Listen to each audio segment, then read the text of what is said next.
Advent, a time to prepare, but Mhm. also to be patient.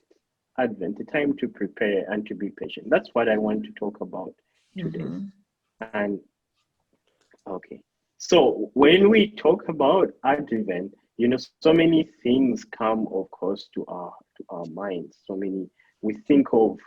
Uh, let me try. Okay, there, wonderful. So there is even a beautiful song that goes, "It's the most wonderful time of the Of the year." year. Yes, and no, you know what? When you talk about Advent, not so many people really do think of what Jesus is going to be born.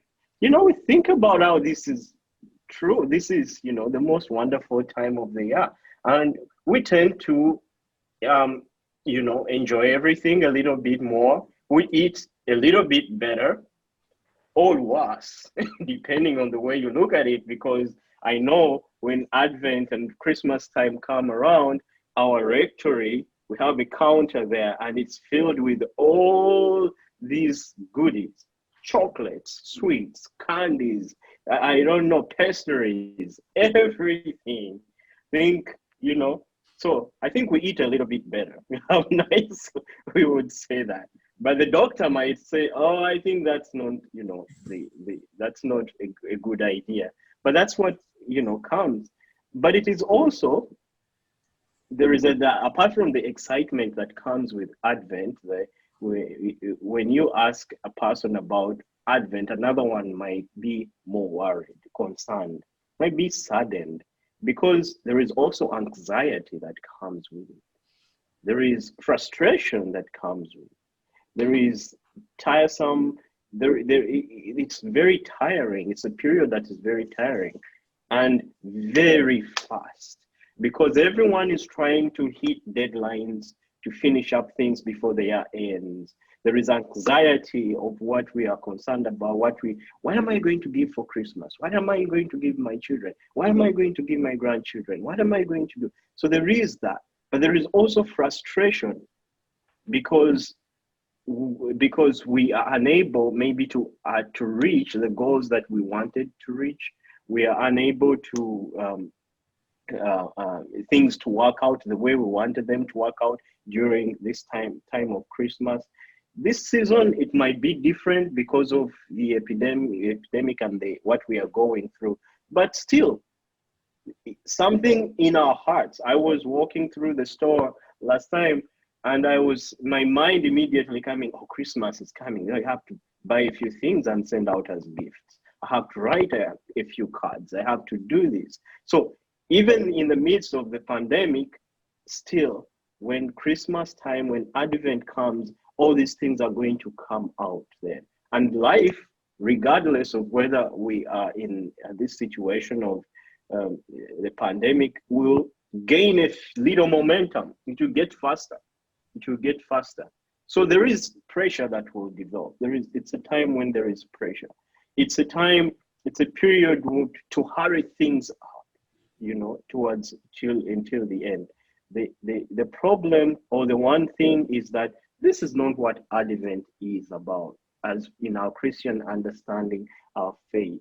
It's not the speed, it's not the gifts, it's not the frustrations, it's not the pressure, it's not the worries and anxieties that we have. That's not what Advent is about.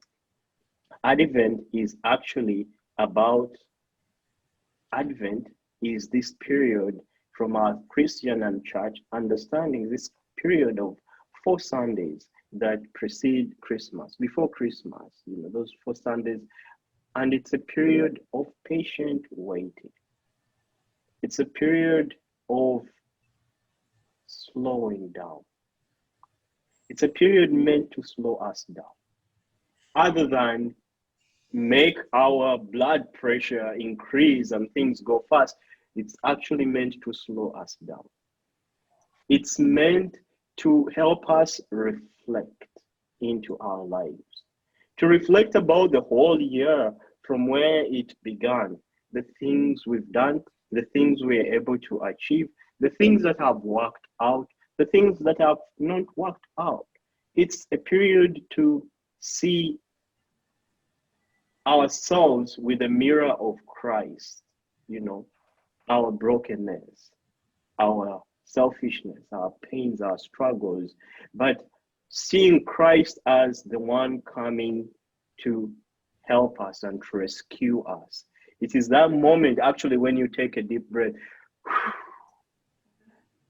the year is ending, Jesus is here. Take it all. It's not like the way the world shows it to be. So we ponder and reflect on our thoughts. We prepare a room. We declutter our lives. I have heard, I think Nancy was talking and she said, we're going to talk about decluttering our pantries and our food stuff, you know. Yes, that's part of actually what I'm going to even be sharing with you. Decluttering, yes. You know, Jesus, when he was going to be born, when Mary was looking for a place, we were moving from one, could we stop by here? Could you please let us in? But people had a lot of stuff in their rooms. Everything was filled up. No, we do not have. So we need to declutter. We need to declutter. And I'll talk about that in a few moments. It is a time to intentionally practice patience. Patience, patience, patience. I love that because there is, I think, a saying among, probably it's not an American saying, but it is, I think, a British saying about patience. Patience is a virtue. Catch it if you can.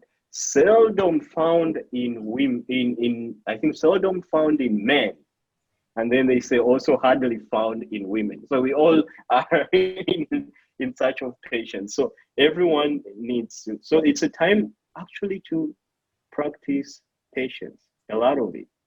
A lot of it. A time for preparing. We are preparing, but also to be patient. Being patient with myself, but being patient with also those around me. Because here, a lot of times, we get so agitated during this time, you know, with traffic lights. Everything seems to be slow, and then we lose our patience. So let me talk about preparation first. So I'm going to start by, I think, sharing with you a story of my dad. When I was ordained a deacon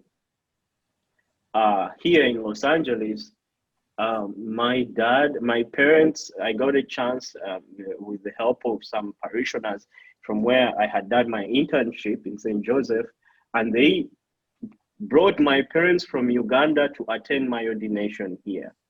So it was the most beautiful thing because I had not seen my parents for 5 years, not been home for 5 years. So when dad came and mom came, I was so happy. Of course, I cried a little as I saw, I go pick them up from the airport.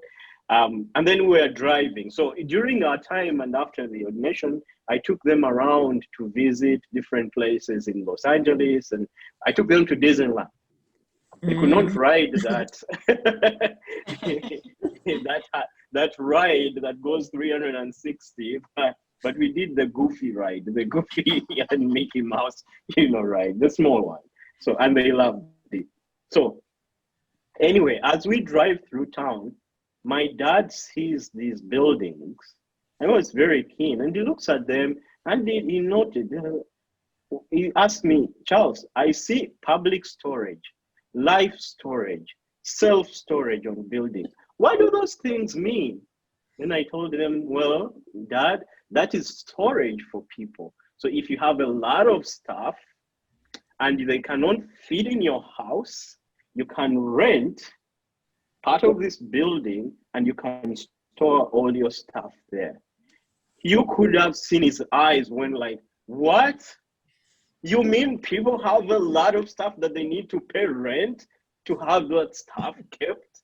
And I said, yes, yes.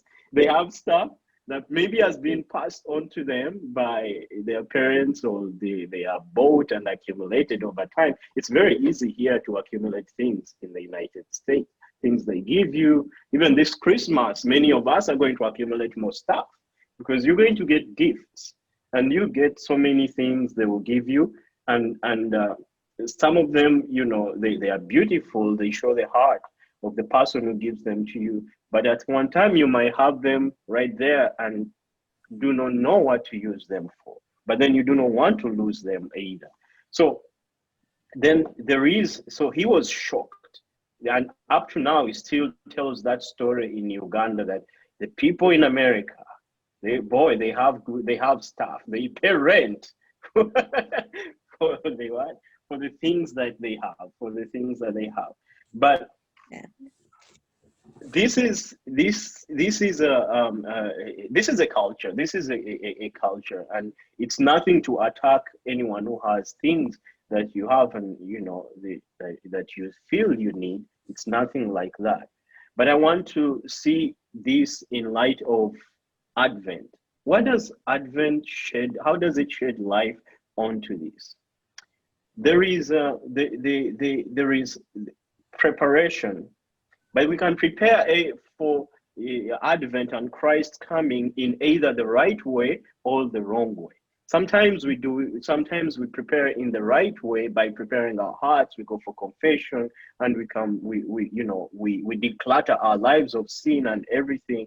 That's very wonderful. That's the right way.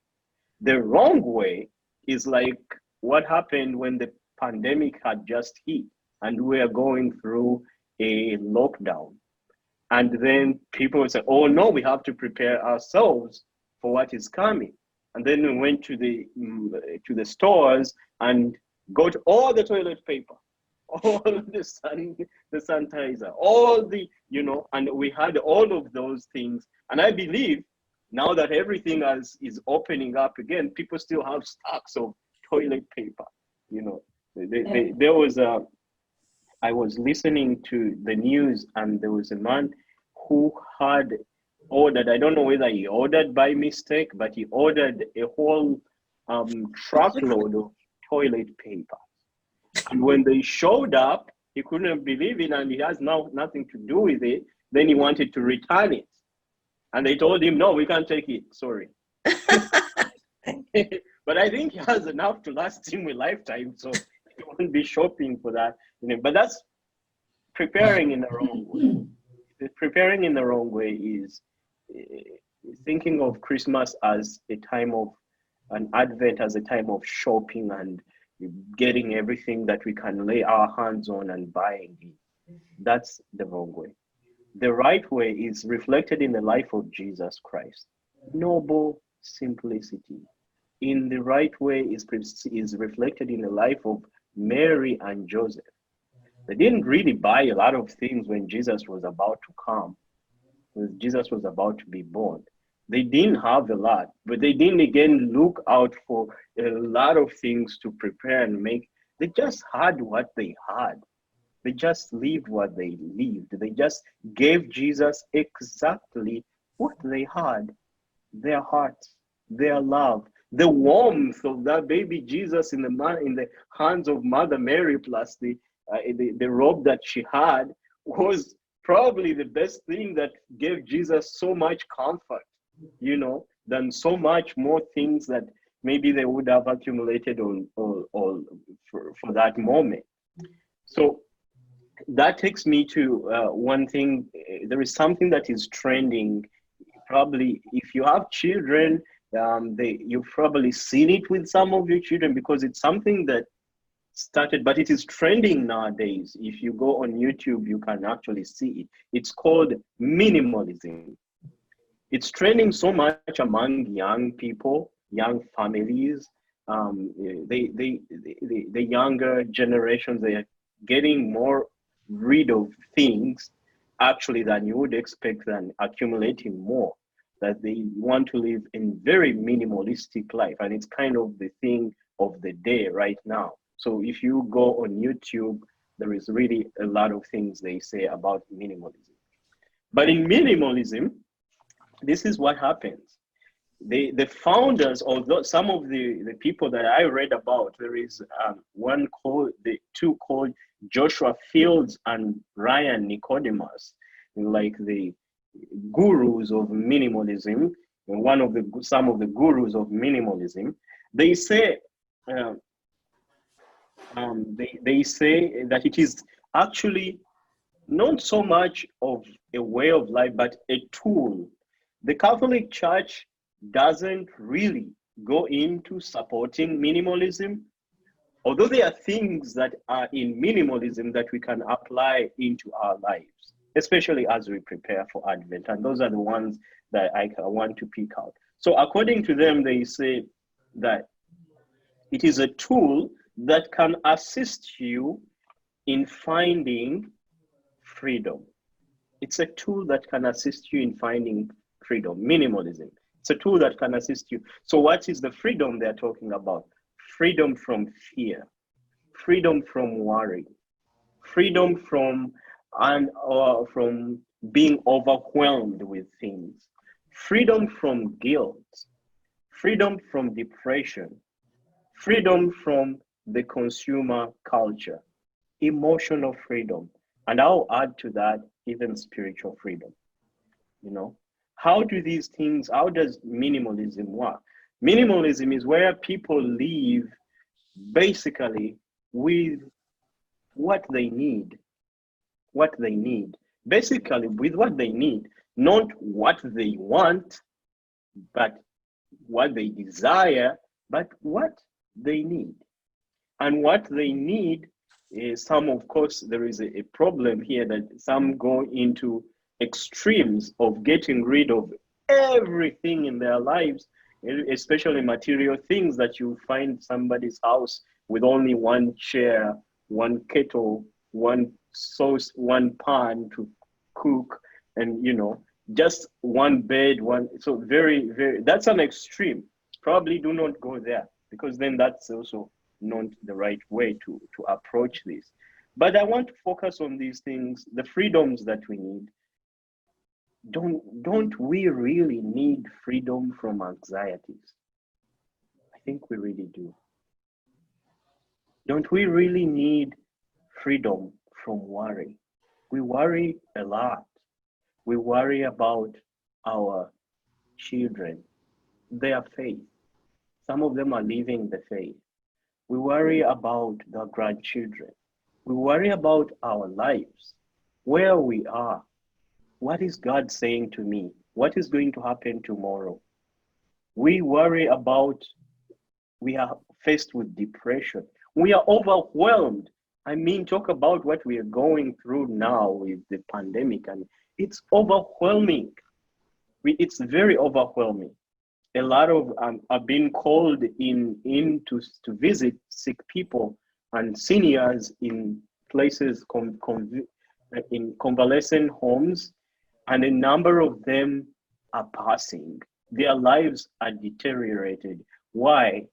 Because of the pandemic, they are so worried. They have lost they have lost connection with their families and loved ones, and their children can't go there to see them, and their lives within 4 months. Even yesterday, I went to anoint a lady, Anne, and she's one of the mothers of she's a mother to a mother to one of our school mothers, I think. And she showed me her picture 4 months ago, and now you can't even recognize her. What happened 4 months ago? They took her into this space, closed off the doors, and say, no, even the children can't come and see her. No one can come and see her because we're worried she might get COVID. What happened? Her life just went down. Anxieties kicked in. She was worried. She was overwhelmed. She couldn't connect with people.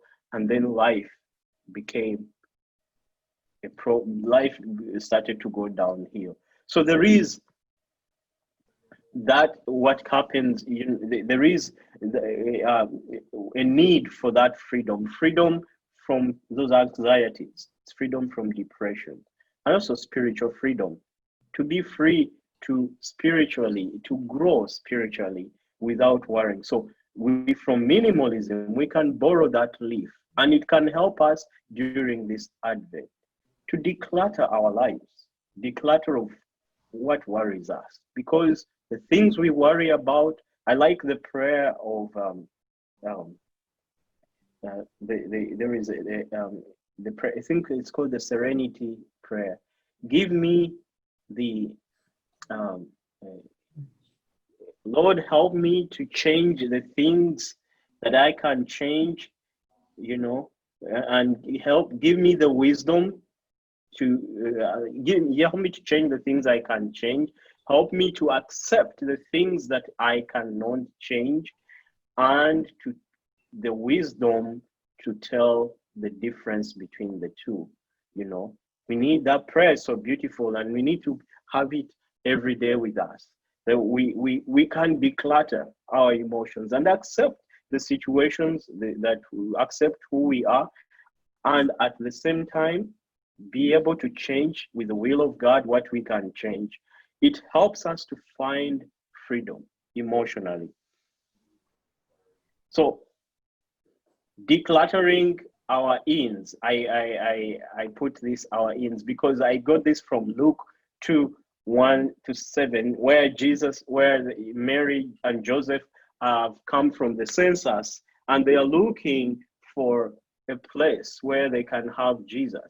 And they go knocking into different places. Could we come in? Could we? And they say, no, we are full. We are full. Sometimes we are full too. We don't have a space where Jesus is going to be born. Like I said in preparation, it's about our hearts. Decluttering my heart is decluttering my in, so that Jesus, when Mary and Joseph knock, I can be able to say into my heart, Lord, you can be born. But sometimes we are worried about so many things, the gifts and the that, and then we forget our in. You can go through Christmas and earn nothing from it.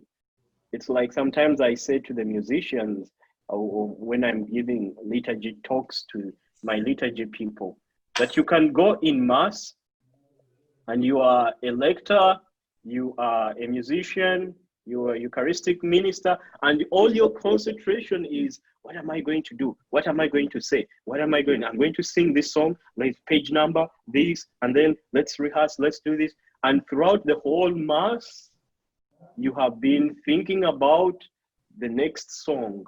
How am I supposed to pronounce that word in the lectionary? How am I supposed to do? And then the mass ends. Go in peace. Mass is ended. And then they ask you, did you pray? And absolutely, if you are very honest, you say no. And then you just went through it. So my prayer is that we do not go through this Christmas and this time just going through it, enjoying the visits and the calls from our children and grandchildren and the gifts we give and all those things and the gifts we receive, and forget the most beautiful gift of Christ being in our hearts. We need that Christ to be in our hearts, to be born in our hearts. We need to prepare our lives. We need to declutter my heart, declutter even my home. It all falls into also charity, that the things that I have spent with, maybe clothes that I bought that I didn't use for the whole year, can give them away, because there is probably no chance that you're going to wear them, for the next time. On the food, like we are doing the drive. Thank you very much, Josie and St. Vincent, and all that you're doing and helping people to declutter their lives. That's beautiful. Thank you. And decluttering our homes, we declutter our lives, our hearts too.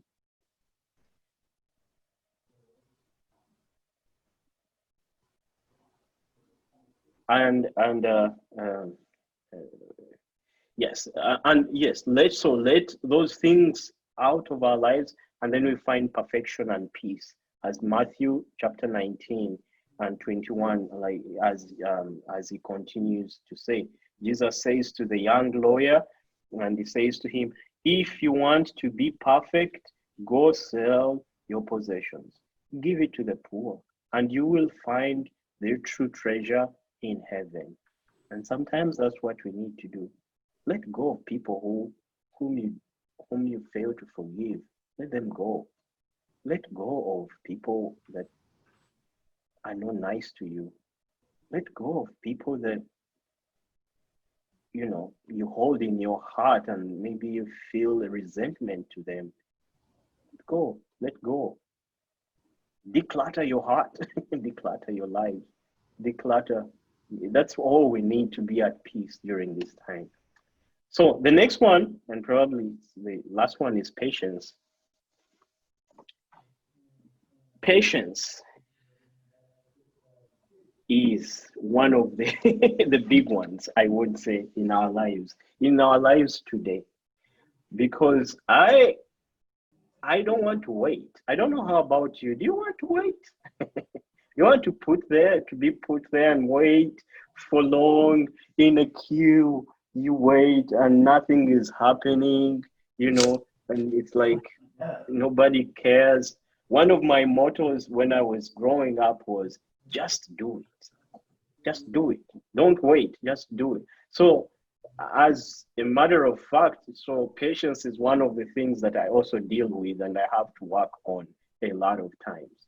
So, it is a vice in our time. We do everything so fast.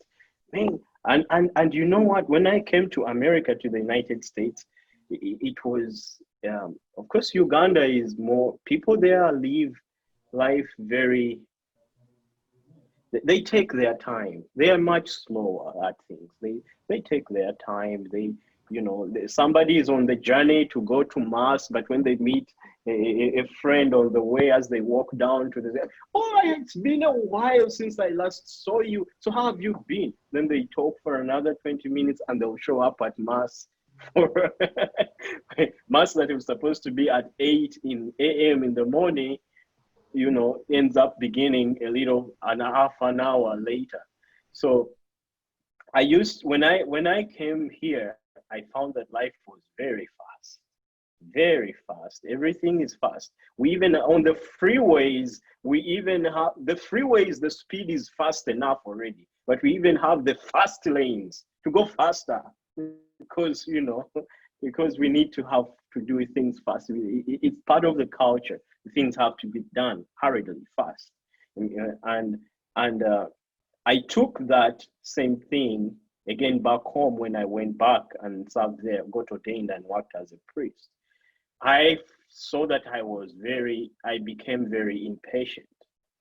And because I was taking what I got when I'm here. Here, things are fast. You have to do things fast on time, which is known the same way the culture there was. So when I had to go and celebrate Mass in the villages, you would get to the chapel when pretty much Mass is supposed to be at 8. It's 8:10. It's 10 minutes to 8, and nobody's there. The catechist is not there because the catechist is the one in charge of the small chapels. We call it outstations, but we call them chapels. The catechist is not there. The church is locked. Nobody's there. 5 minutes to 8, nobody. 8 o'clock, no one. 10 minutes past 8, the first person shows up. 15 minutes past 8, the catechist comes with the key. Oh, Father, you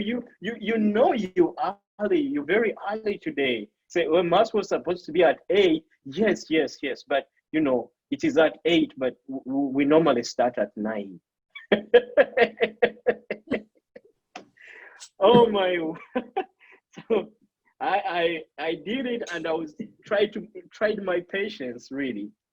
The first time I tried my patience, I said no, but the people need to learn. We cannot do things this way. So at 8:20, with about 3-4 people, Jesus said, where 2 or 3 are gathered, I'm in their midst, I started Mass.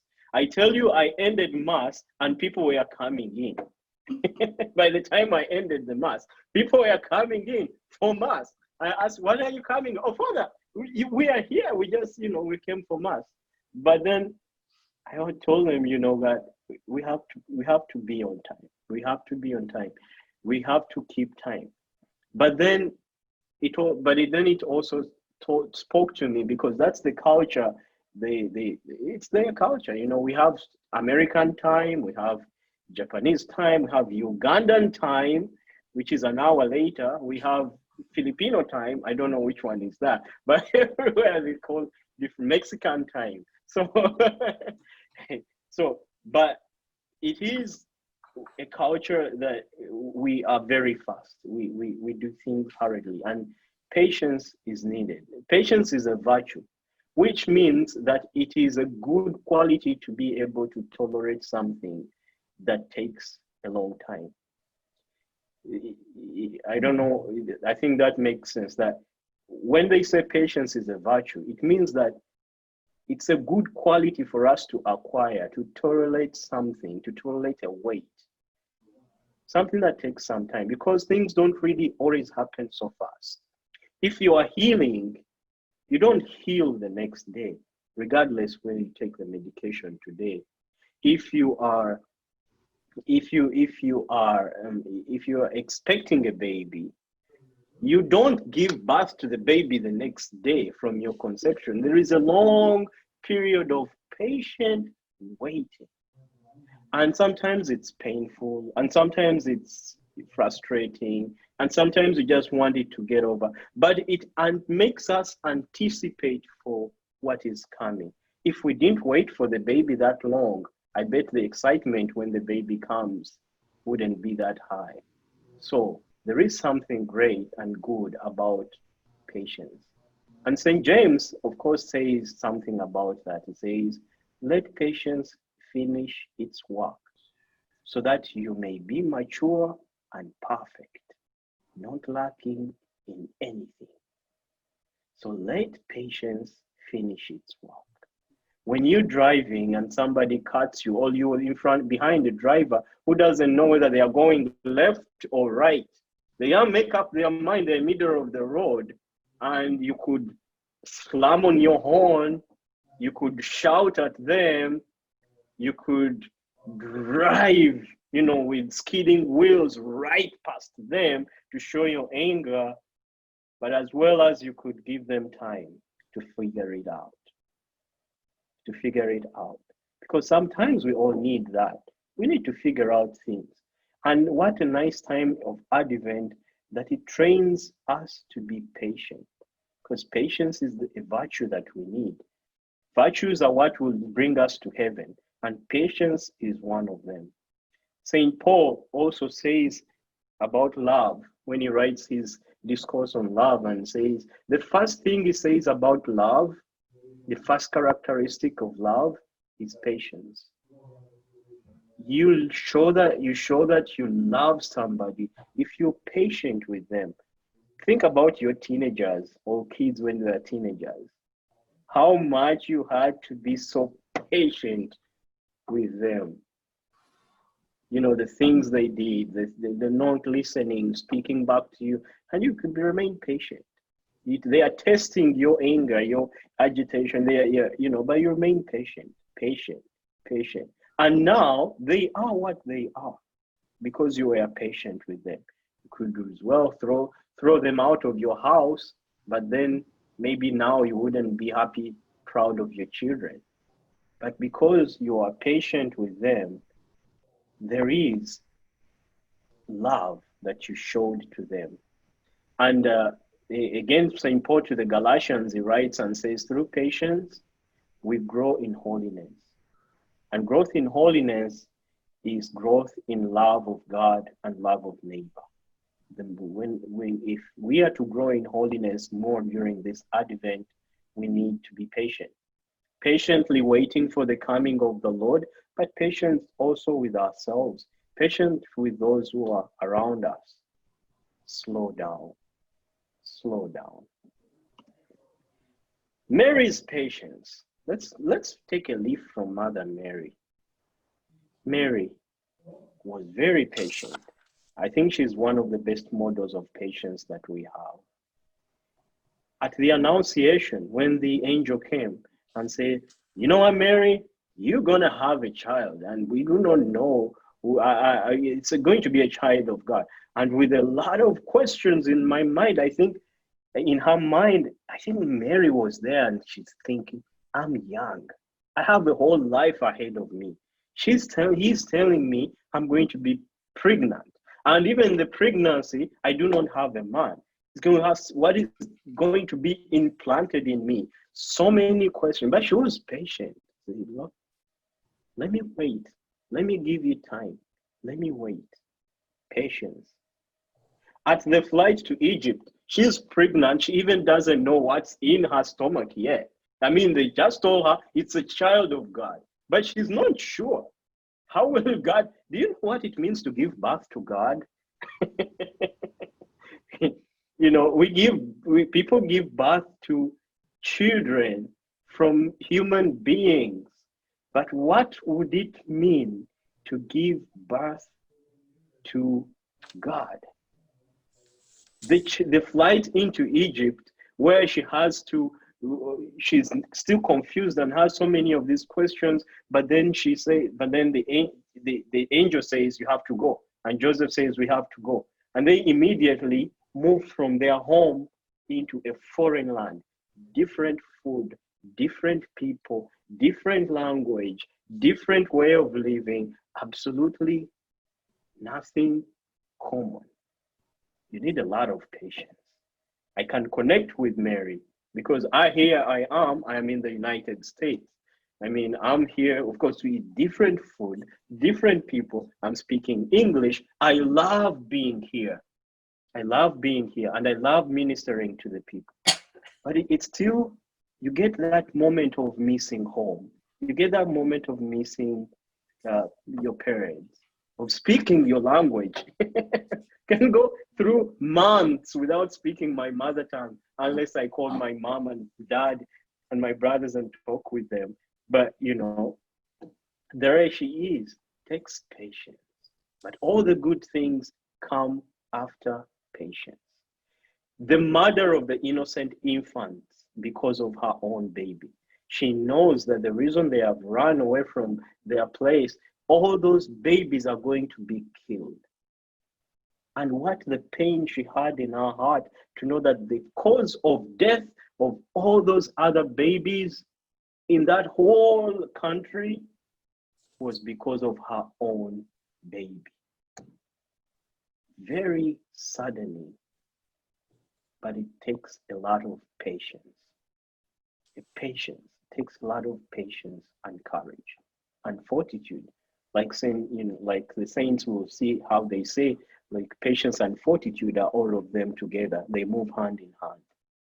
So at the birth of Jesus, she knocks at every place. Could we come in there? Could we come in there? Could we? No, not here. We don't want. And then Joseph looks around and says, wow, Mary, you know what? The only place we left with is that stable with the animals. And I think we gotta go there. And she just says, yes.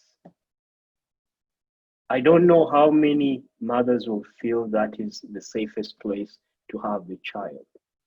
But she knows I will need to be a little bit more patient. Things will be okay.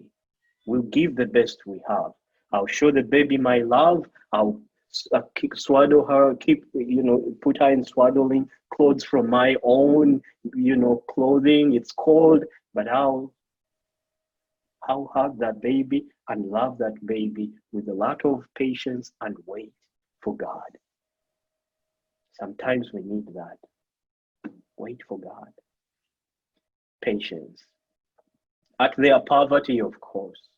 When Jesus got lost in Jerusalem, when he was a young toddler, got lost, and they looked everywhere for 3 days. They walked back, couldn't find him. They have lost God. They had to be very patient, and patient in looking for this child, and patient with themselves. But even the words that Jesus says to them the moment they find him, we have been looking for you. We were crying. We don't know we had lost you. Don't you know that I must be doing? Why were you looking for me, lady? Don't you know that I was supposed to be doing the work of my dad?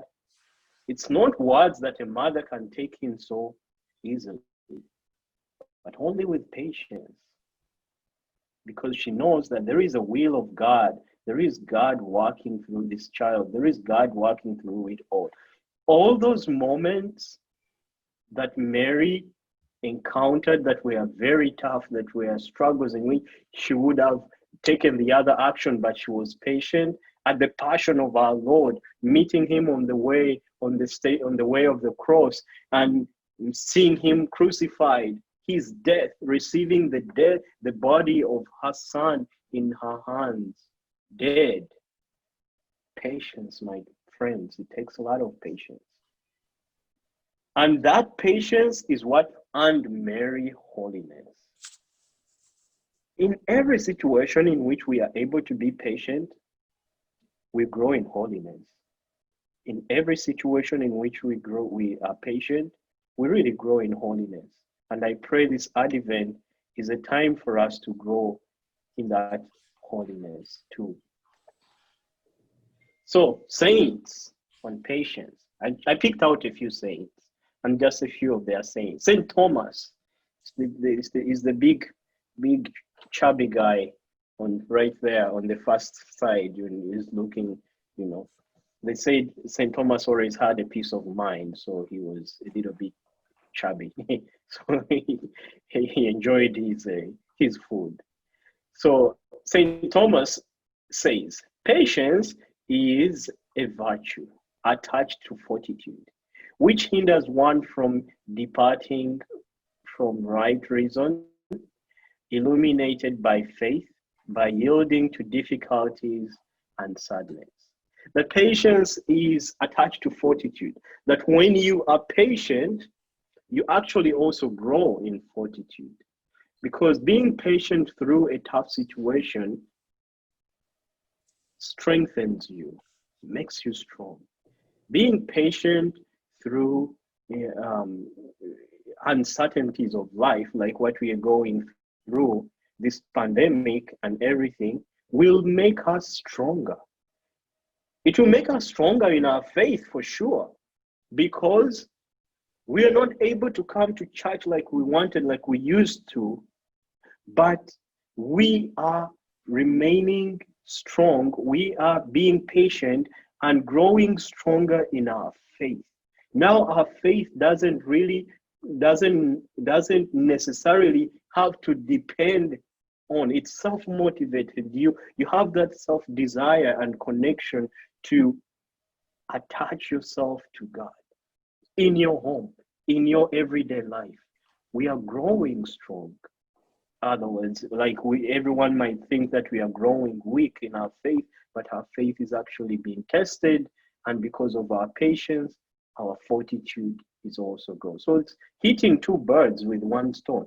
Gain patience and you get fortitude, two virtues. St. Augustine says, patience helps one to bear the evils of life with calmness of soul.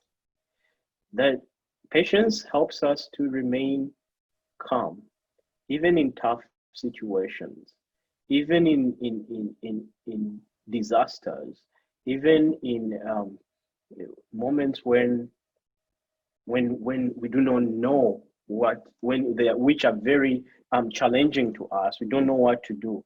We remain calm. When we have patience, we remain calm, and our souls remain calm. And we learn to go over the evils of the world with calmness with calmness. Saint Cyprian had issues with patience himself. Saint Cyprian was non-patient. He became a bishop, and he even went against the Pope because he was impatient. The things that there were people who